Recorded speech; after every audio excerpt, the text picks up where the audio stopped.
guys, welcome to Heiko Prints. This is my brand new YouTube channel. This is my first 3D printing related YouTube video that I'm posting. So you are the lucky first ones to see this. Welcome. Reason why I picked up making YouTube videos about 3D printing is that I am a relatively new person to 3D printing. And I see a lot of other beginners struggle with the same things that I've already gone through. And it seems like that a lot of those, more polished, more refined 3D printing channels on YouTube don't really address the problems that beginners run into very well. So that a beginner really has a hard time, they go onto a forum, ask a newbie question, and then they get ripped apart by the other participants. Oh, what a dumb question kind of deal. Or the experts, they ask such specific questions back that the beginners really have a hard time answering that. So I just recently got a Sovol SV06, bought it with my own money, of course. I'm not a famous YouTuber. Nobody gave me any free things. And then I immediately ended up turning this into a clipper machine. So I added a little single board computer over here, flashed the clipper firmware onto this machine, and it ran. But then right out of the gate, I noticed a few issues with this machine. And now I keep seeing over and over and over again on GitHub, on Reddit, where people complain about issues with this machine and they can't figure out how to fix that. And since I've already gone through all the iterations of all those issues with this machine, and it's really not so complicated to actually circumvent the problems or even permanently fix them, I figured I'd make a few videos about the SV06, which will, the fixes that I will present here will also apply to the SV06 Plus. Even though I don't have it, I'm pretty sure it's going to be the same. So let's get a little closer here and I will show you what I'm talking about, okay?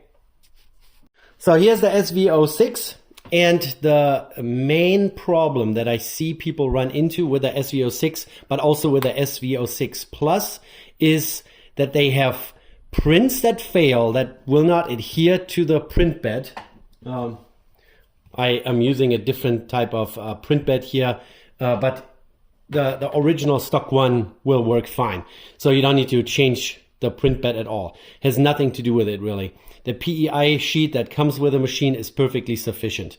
The problem that people have is to get the Z offset correct. And the machine, with its inherent problems, will make getting the Z off correctly set very difficult. So let me see how we can facilitate this here. This here is the x-axis, so the print head moving left or right, that's the x-axis. So this whole contraption with linear rods here, that is the x-axis gantry. If the whole gantry moves up and down, we're talking about the z-axis or the z-axis, of course. And here in this particular instance, this machine has an inherent flaw that this x-axis gantry is not parallel to your bed. So if you would measure the distance here to your gantry and you would do the same over there, it is not parallel. The machine has a function pre-installed in its Marlin firmware that will run this x-axis gantry with the z-axis lead screw all the way up to the top. Here are little stops on both sides. And it will run into those mechanical stops. The steppers, these are the z-axis steppers, one there, one there. They are supposed to then try to force the gantry further up. And by doing so, these two sides are supposed to level off. Right out of the box on this particular SV06, this function was working fine, but it would never level the gantry really. So in my case here on my machine, this side of the gantry would run into the mechanical stop and the other side would actually never touch. So this blue part here would ram in here. The steppers would make some noises, but the second side over there would never really touch. So even after this leveling procedure that is pre-built into your Marlin software or Marlin firmware, the gantry was still not parallel to my bed.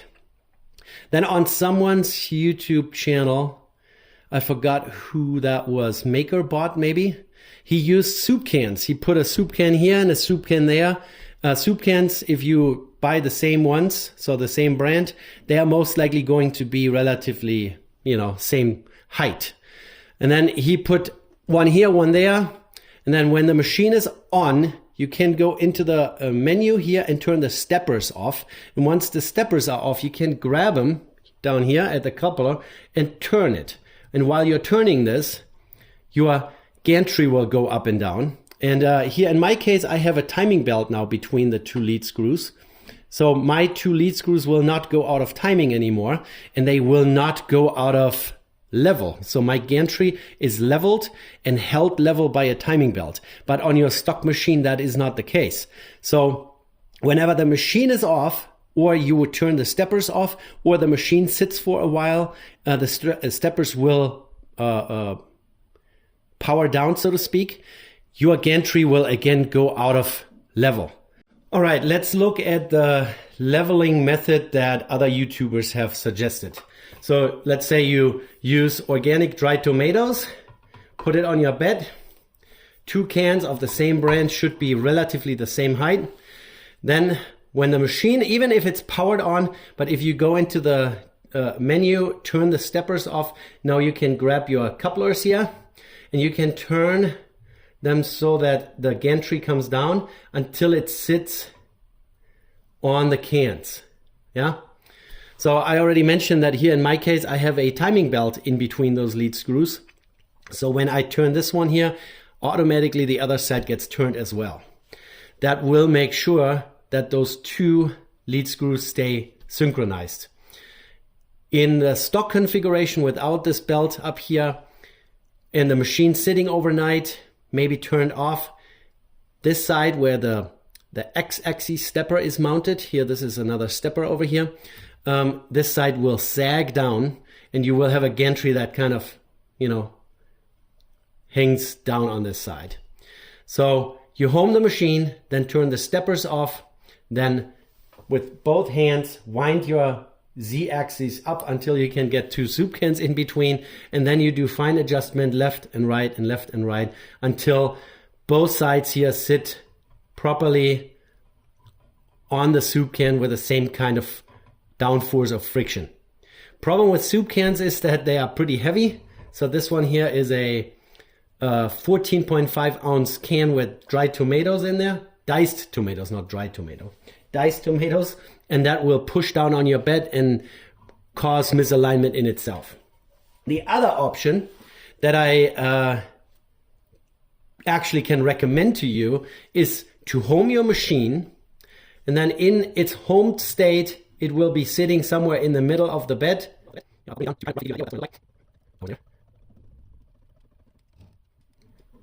So your machine will be sitting like this. It just homed, it went X-axis, the Y-axis drove the bed all the way over there, and then it goes into the middle and does a probe, 3 times or so, and then your machine is homed. That doesn't mean that your gantry is straight. What you now can do is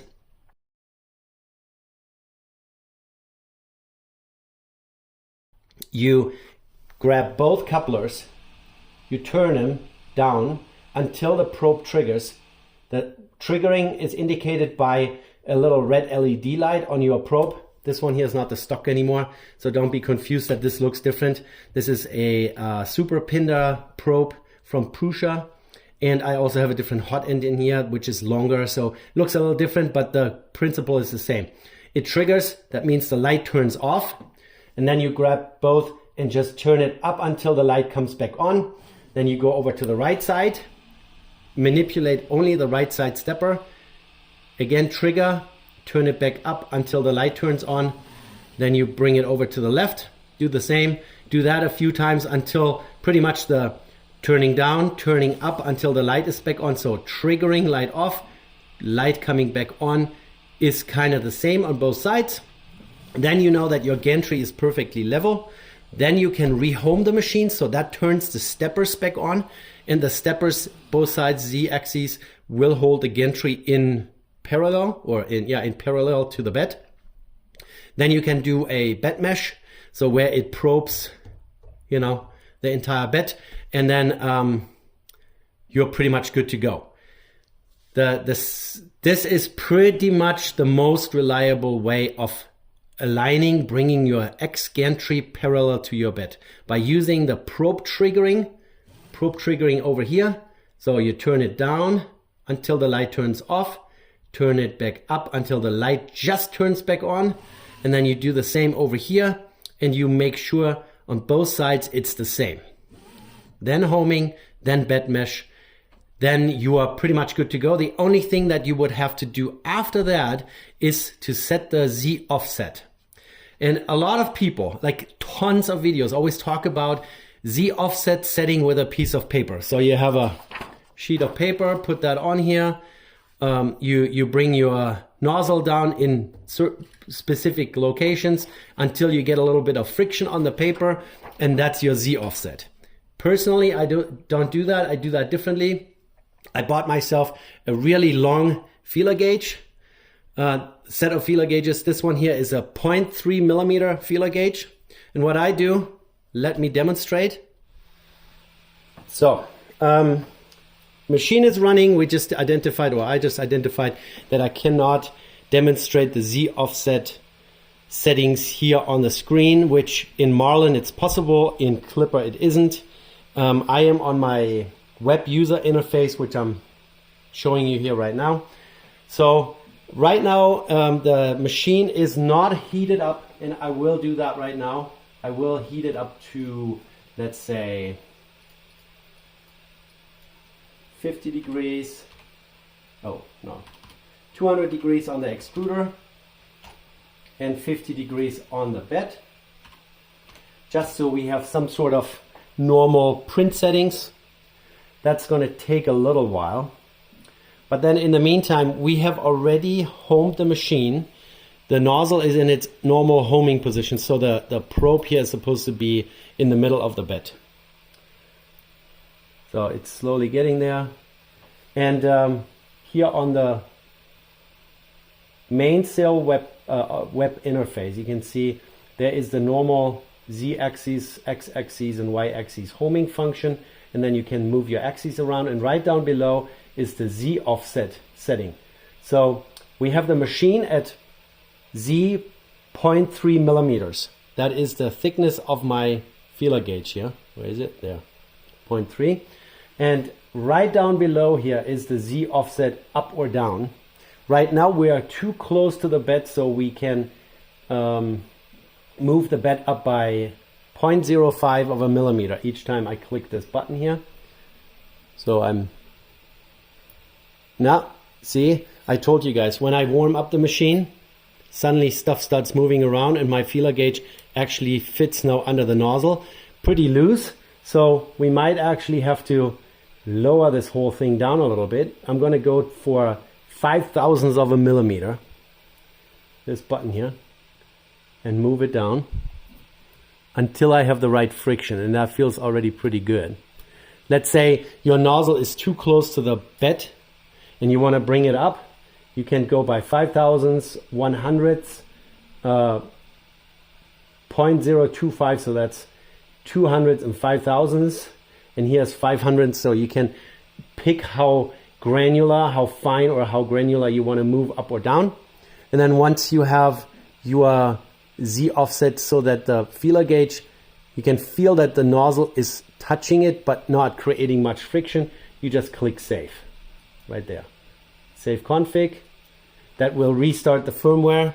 Here in Clipper it does that, you know, from the web UI. Your machine will restart the firmware and then just completely get back to you. And now of course you will have to rehome the machine. The heating of the extruder and the bed of course just turned off as it was restarting. So let's put it back to, oh, it's not doing that while it's homing. So that's homed, bed back to 50 degrees, extruder back to 200 degrees. That only takes a few seconds to get there.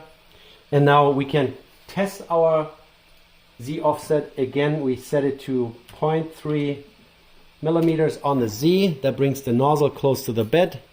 We stick our feeler gauge there. Feels like it's a little loose, so I would want to bring the Z offset down again a little bit. Let's do 1/100th of a millimeter. Maybe another 1/100th of a millimeter. Yeah, you want to feel that the nozzle is actually touching your feeler gauge. Let's do another 1/100th of a millimeter.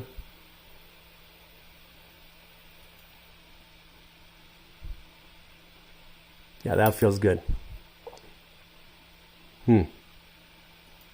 Sometimes it takes a little while. You just got to be patient. Work your way down in slow increments.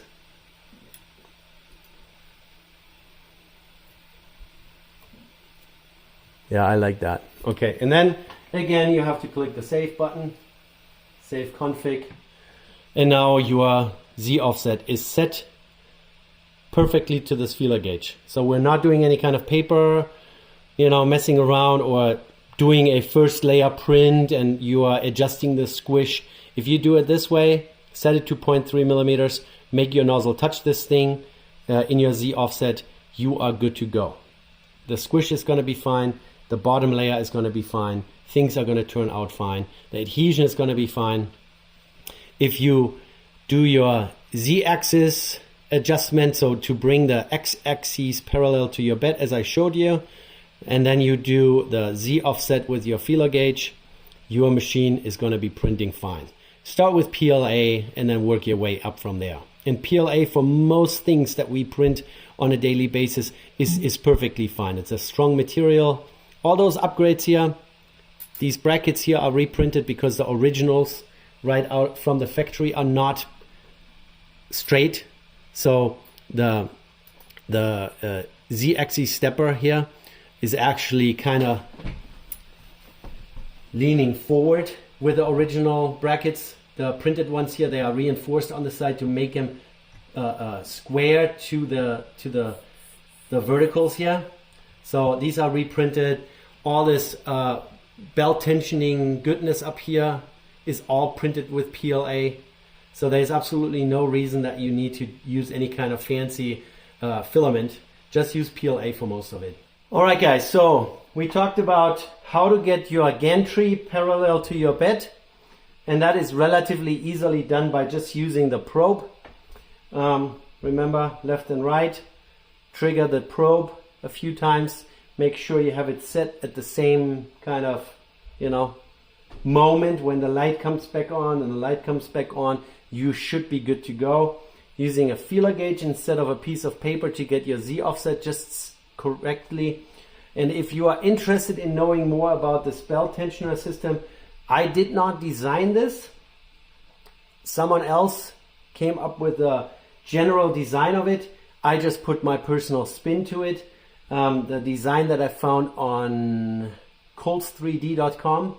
The belt was actually here down below the plastic mount up here. So the belt would be running right down here. What that causes is you are losing a little bit of printer height or printing height. With my little modification, I got some longer lead screws that are not really expensive and put the belt on top and then move this whole thing a little up. I have full printing height and it works just as well. Also those brackets up here that are equipped with little ball bearings in here, I did not design. I found that online on printables maybe. So I'm totally giving credit to other people here. But it was perfect to make this modification to put this Z-axis synchronization belt between the two Z-axis steppers. And yes, you can do that. The two Z-axis steppers in the stock configuration, they are controlled by the same driver. So they are wired in parallel. They are supposed to stay parallel. The only time that they are not staying parallel is when you turn the machine off or you turn the steppers off and then stuff starts drooping over here. And the belt just doesn't allow the drooping. While they're running, they're always doing the same thing at the same time anyways, because they are in parallel on the same driver on the control board over here. If you want to go all fancy, you can get yourself a different control board that has separate drivers for the two Z-axis steppers. But then you have to go through compiling Marlin firmware or in Clipper, setting it up so that it actually knows that it's using independent Z-axis steppers, which in my configuration it doesn't. It thinks it's just one. So both of those steppers always get the same command. They are always doing the same thing. So going up or going down, nothing else. And the belt just helps when the steppers are turned off, that nothing sags. The belt is actually not even super tight. It's just tight enough to hold things. It's supporting things. And the Z-axis always moves very slowly, right? It's just layer height by layer height by layer height by layer height, or maybe a little Z-hop occasionally. And that's perfectly fine. I think this belt and this PLA printed tensioning mechanism up here is going to last forever.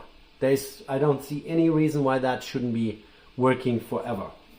The other thing that I mentioned is that the Z-axis mounting brackets here are not square to the vertical supports here. And that is actually a big deal, because the little